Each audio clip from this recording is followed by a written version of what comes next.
నిన్న ఎవరైతే చనిపోయినారో ఆర్టీసీ కార్మికుడు తనకి నివాళులు అర్పిస్తూ అట్లానే వీళ్ళ సమ్మెను ఇంకా కంటిన్యూ చేస్తున్నారు ఆర్టీసీ కార్మికులు. సో ఏంటి వీళ్ళ ప్రాబ్లమ్స్, అసలు ప్రభుత్వం ఇంకా స్పందించిందా లేదా అనేది ఇక్కడ ఉన్న కార్మికుల్ని కానీ వీళ్ళకి సంఘీభావం తెలపడానికి వచ్చిన రాజకీయ నాయకులను కానీ కనుక్కుందాం. అన్న నమస్తే అన్న. సో ఏంటి అసలు ఈ కార్మికుల ప్రాబ్లమ్స్ ఏంటి, గవర్నమెంట్ ఎట్లా స్పందిస్తుంది? ఈ కార్మికులు అనేది ఈ రోజు కొత్తగా వచ్చినటువంటి కార్మికుల సమస్యలు కాదు. ఇవి గత తెలంగాణ రాష్ట్రం ఏర్పాటు నుంచి ఉన్నటువంటి సమస్యలే ఈ రోజు పరిష్కరించాలని చెప్పేసి కార్మికులు కోరుతా ఉన్నారు. గతంలో కూడా ఇవే డిమాండ్ల పరిష్కారం కోసం గత బీఆర్ఎస్ ప్రభుత్వం అధికారంలో ఉన్నప్పుడు 55 రోజుల పాటు సమ్మె జరిగింది. ఆ సమ్మెను విచ్ఛిన్నం చేసింది, కార్మికులను మోసం చేసింది బీఆర్ఎస్ పార్టీ. ఆ తర్వాత కార్మికులు ఆలోచన చేసి ప్రభుత్వాన్ని మార్చాలని స్థితితోటి ఈ రోజు ప్రభుత్వాన్ని మార్చారు. కాంగ్రెస్ ప్రభుత్వం కూడా ఎన్నికలలో అనేక హామీలు ఇచ్చింది. అందులో ఆర్టీసీలో పనిచేస్తున్నటువంటి కార్మిక సమస్యలు కూడా పరిష్కారం కోసం చొరవ చేస్తామని చెప్పేసి గతంలో సమ్మెలో ఉన్నప్పుడు మాకు బాసలుగా నిలిచారని చెప్పేసి ఆలోచనతోటి ఈ రోజు కార్మికులు కాంగ్రెస్ ప్రభుత్వాన్ని గద్దెనెక్కిస్తే ఈ గడిచిన 2 సంవత్సరాల కాలంలో కూడా కార్మికుల సమస్యల పరిష్కారం దిశగా ఈ ప్రభుత్వం అడుగులు వేయట్లేదు.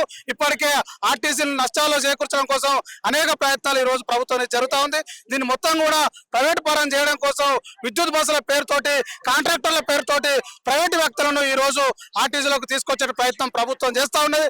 అట్లా ఆర్టీసీకి ఉన్నటువంటి విలువైనటువంటి ఆస్తులను కూడా ఈరోజు ప్రైవేట్ వ్యక్తులకు అప్పచెప్పేటువంటి ప్రయత్నం ఈరోజు ప్రభుత్వం చేస్తా ఉంది. ఈ పరిస్థితులన్నింటినీ కూడా గమనించినటువంటి ఆర్టీసీ కార్మిక వర్గం ఈ సంస్థను రక్షించుకోవడం కోసం, ప్రజారవాణాను కాపాడుకోవడం కోసం నేడు సమ్మె బాటలోకి వచ్చారు. ఈ సమ్మె జరుగుతున్నటువంటి క్రమంలో ప్రభుత్వం కూడా సమస్యను జటిలం చేస్తూ విచ్ఛిన్నం చేసేటువంటి ప్రయత్నం చేస్తా ఉంది. కార్మికులను బెదిరించేటువంటి ప్రయత్నం చేస్తా ఉంది. వాళ్ళను బెదిరింపుతో పాటు అరెస్టులు చేస్తా ఉంది. అక్రమంగా అరెస్టులు చేసి ఈరోజు పోలీస్ స్టేషన్లకు తరలించే ప్రయత్నం చేస్తా ఉంది. ఇది సరైనది కాదు. ఇది ప్రజాస్వామ్యానికి గొడ్డలిపేట లాంటిది. ఇప్పటికైనా ఇప్పుడు జరుగుతున్నటువంటి చర్చలలో బట్టి విక్రమార్క సరైన నిర్ణయం తీసుకొని కార్మికులకు న్యాయం చేసేటువంటి పద్ధతిలో నిర్ణయాలు ఉండాలని చెప్పేసి కార్మికుల ప్రాణాలను కాపాడాల్సినటువంటి బాధ్యత ఈరోజు ప్రభుత్వం మీద ఉన్నది. కార్మికులు కూడా ఈరోజు ఆత్మహత్యలకు పాల్పడొద్దని చెప్పేసి సిఐటిగా మేము కోరుతా ఉన్నాం. ఇప్పుడు చూసుకుంటే ఆర్టీసీ కార్మికులు సమ్మె నోటీస్ ఇచ్చి దాదాపు 41 రోజులు వెయిట్ చేస్తారు.